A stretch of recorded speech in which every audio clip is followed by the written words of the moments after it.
Lingayat community plays a crucial role in Karnataka, and ahead of the assembly elections, Panchamasali Lingayat, that's the subsect of the Lingayat community, is demanding two-way reservation from the government. Now, having no hopes from the Chief Minister Basuraj Bommai and former Chief Minister B.S. Yediyurappa, the Panchamasali Lingayat community here, in fact, Mrityunjaya Swamiji wrote letter to Prime Minister Narendra Modi, also Amit Shah, the Union Home Minister, and in fact demanded for a two-way reservation, thus having no hopes on the leaders here in the Karnataka. To speak about this more, I'm being joined by Swamiji here. We'll have a word with him to what exactly this whole is and what is his demand as well. Swamiji, आपने एक खत लिखा था prime minister Narendra Modi ji को. आज आपको उनके office से रिप्लाई भी आया है. ये फोनो के द्वारा आया था रिप्लाई. आपको क्या बोला गया आपको? ये कर्नाटक का चीफ मिनिस्टर बसवराज बोम्मई ने हमको बहुत गलत किया था, इसलिए हमने प्राइम मिनिस्टर ऑफिस को रिक्वेस्ट किया था और पत्र लिखे था. इसलिए पहले बार सम्मान्य प्रधानमंत्री का ऑफिस तरफ से हमको फ़ोन से आज सुबह मॉर्निंग फ़ोन से हमको रिप्लाई किया था. स्वामी जी, हमारा पार्टी के बारे में आपको कोई नहीं सोचा किया था, हमारा सरकार के बारे में आपको कोई नहीं नाराज़ हो गए. हमारा आपका डिमांड को हम 100% फुलफिल करने के लिए ऑलरेडी माननीय मुख्यमंत्री को हम बात किया था, मुख्यमंत्री को डायरेक्शन किया था. 100% 24 कैबिनेट मीटिंग में आपका डिमांड को हम फुलफिल करने के लिए हमारा प्रधानमंत्री समर्थ हो गया था.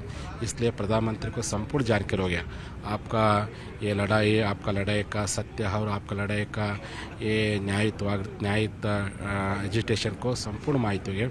इसलिए बार बार हमने मुख्यमंत्री को विनंती किया था, बट बसवराज बोम्मई ने नेग्लेक्ट किया था. ये 68 डेज हमारा धरना सत्याग्रह कोई ने रेस्पॉन्स किए थे. इसलिए हम सोचा था प्राइम मिनिस्टर एक ही पर्सन है, इस तरह समाज को न्याय करने के लिए एक ही आदमी है. इसलिए अमित शाह और नड्डा को साथ हमारा नेता बसपा पार्टी यत्नाल जी ने 2 बार वो बातचीत हुए थे. 2 बार बातचीत को बाद में अमित शाह और नड्डा जी ने मुख्यमंत्री को इसका बारे में बार वो निर्देशन किया था, बट कर्नाटक का गवर्नमेंट चीफ मिनिस्टर ने उसको नेग्लेक्ट किया था. इसलिए हम सोचा था प्राइम मिनिस्टर का ऑफिस का संपर्क किया था. सुबह ये युगादि का त्यौहार है, इस संदर्भ में सुबह का प्रधानमंत्री का ऑफिस का ये संदेश हमको हमारे समाज को बहुत संतोष हो गया था. ये वो हमका भरोसा है आगे बढ़े दिन में ये 24 का कैबिनेट मीटिंग है, हमारा समाज को 100% मिसलात रिजर्वेशन को देने के लिए सरकार वो भी वो तैयार हो गया था. स्वामी जी, आप बोल रहे हैं कि बीजेपी के हाईकमांड ने आपको बोला है कि आप नाराज़ मत होइए, आपको रिजर्वेशन दिया जाएगा, मगर बीजेपी के जितने भी दिग्गज नेता है यहाँ पर कर्नाटक में वो बिल्कुल ही इस तरफ ध्यान भी नहीं दे रहे. और कुछ ही हफ्तों में जो है चुनाव भी होने वाले हैं कर्नाटक में, और उसी के दौरान आपने ये भी बताया कि आपकी तरफ से भी आप कैंडिडेट्स को फील्ड करने वाले हैं आने वाले चुनाव में. तो इस तरीके से आपने भी एक ओपन वार्निंग दी है. क्यों, आपको क्या लगता है कि क्यों ये बीजेपी नेताओं में ये डर नहीं है कि या उनको लिंगायत कम्युनिटी की अभी ज़रूरत ही नहीं है? हाँ, लिंगायत कम्युनिटी का ये लड़ाई, इस एजिटेशन को वो डर हो गया था.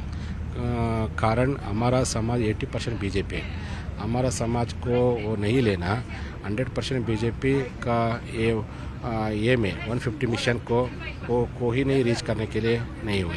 इसलिए सामान्य प्रधानमंत्री सारे इंटेलिजेंस रिपोर्ट को इंफॉर्मेशन को वो कलेक्ट किया था. वो सोचा था अगर हमने पंचमसाली लिंगायत को 2A मिसलाती नहीं देना, हमारा पक्ष 100% सरकार बनाए नहीं किया था. इसका बारे में वो बीजेपी सरकार और सभी लोग डर हो गए था. इसलिए हमारे समाज को न्याय करने के लिए प्रधानमंत्री इंटरफेयर हो गया था. स्वामी जी, आप तो बोल रहे हैं कि लिंगायत कम्युनिटी बहुत ज़्यादा अहमियत रखती है बीजेपी के लिए, मगर उसी तरफ से बीजेपी के जितने भी हाईकमांड है, लीडर्स जो है वो यहाँ पर कर्नाटक में अब चुनाव के दौरान जब उनका आना जाना हो रहा है तो वो बहुत सारे बैकवर्ड कम्युनिटी के रिलेटेड जितने भी मठ है वहाँ पे जा रहे हैं. तो वो वहाँ से भी वोटर्स को वो करने की कोशिश कर रहे हैं. एक तरीके से ये पूरा सीधा सा संदेश भी दिया जा रहा है कि अब उनको केवल लिंगायत पर ही सीमित नहीं रहना है, वहीं तक सीमित नहीं रहना है, उनको सारी कम्युनिटी की भी ज़रूरत है. लिंगायत कम्युनिटी और सारे कम्युनिटी की ज़रूरत है एक सरकार बनाने के लिए. और बट हमारा community 70% in all over Karnataka Lingayat community 2 crore से 24% है. इन लिंगायत पंचमसाली कम्युनिटी 70% है. इसलिए ओबीसी और लिंगायत कम्युनिटी दोनों को वोट करने के लिए 124 को 112 को ये बहुमत करने के लिए आवश्यक है. लिंगायत को नहीं छोड़ा और ओबीसी को छोड़कर ये कोई सरकार बनाने के अवकाश नहीं है। इसका मालूम बीजेपी को हो, इसलिए हमारे समाज को मुख्यमंत्री नेग्लेक्ट किया था। इस संदर्भ में मुख्य प्रधानमंत्री को बार बार वो कर्नाटक कब आए थे, ये मंगलूरू, हुबಳ್ಳಿ, बेळगावी और अलग अलग जगह में रैली हो गया था। उस संदर्भ हाईवे रिपोर्ट और मीडिया रिपोर्ट को संपूर्ण जानकारी उसको दिया था। इसलिए प्रधानमंत्री नरेंद्र मोदी जी ने इसका बारे में 100% पंचमसाली लिंगायत कम्युनिटी को वो हमारा रिजर्वेशन नहीं किया था, हमारा सरकार संपूर्ण बहुमत नहीं किया था। इसलिए वो डिसाइड किया था मुख्यमंत्री बसवराज बोम्मई को और 2 और 3 बार डायरेक्शन किया था 100% 24 को कैबिनेट को फुलफिल करने के लिए बोला था। ज़रूर, आपने जैसे बताया कैबिनेट मीटिंग में बार बार ये बोला गया कि दिया जाएगा रिजर्वेशन, मगर दिया नहीं गया। अब 24 तारीख को वापस से कैबिनेट मीटिंग होने वाला है। आपको भी पूरा विश्वास है, जैसे आप बता रहे कि आपको फ़ोन के द्वारा भी बताया गया कि रिजर्वेशन दिया जाएगा। अगर मानो कि अगर नहीं दिया गया रिजर्वेशन अब की बार वापस 24 तारीख तक, क्योंकि तारीख पे तारीख दी जा रही है आपको, तो क्या रहेगी आगे की रणनीति फिर? अगर वो नहीं दिया, हमको भरोसे प्रधानमंत्री का ऑफिस से फ़ोन किया था, इसलिए भरोसे अगर वो हमारा विनंती ये नहीं किया था, हमने ये 24 कॉन्स्टिट्यूंसी को रैली किया था।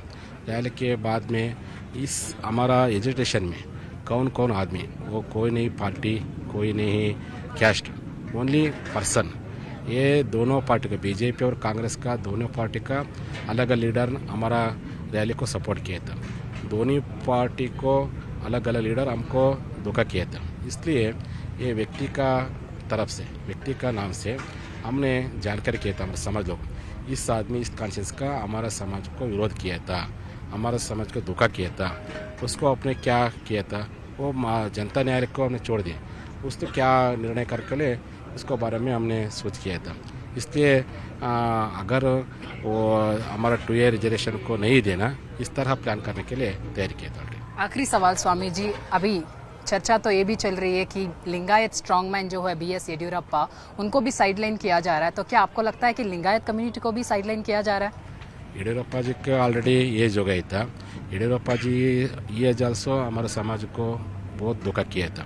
पहले बार हमको प्रॉमिस येडियुरप्पा ने हमको प्रॉमिस किया था, बाद में बोम्मई, दोनों प्रेजेंट CM और फॉर्मर CM दोनों भी हमको गलत किया था। इसलिए ये कोई नहीं समझ हो गया। हमारा समाज 82% है, इसलिए हमारा समाज को 2 के दिया 100% येडियुरप्पा के बारे में कोई नहीं सोचना आवश्यक नहीं है। बहुत बहुत धन्यवाद स्वामी जी हमसे बात करने के लिए।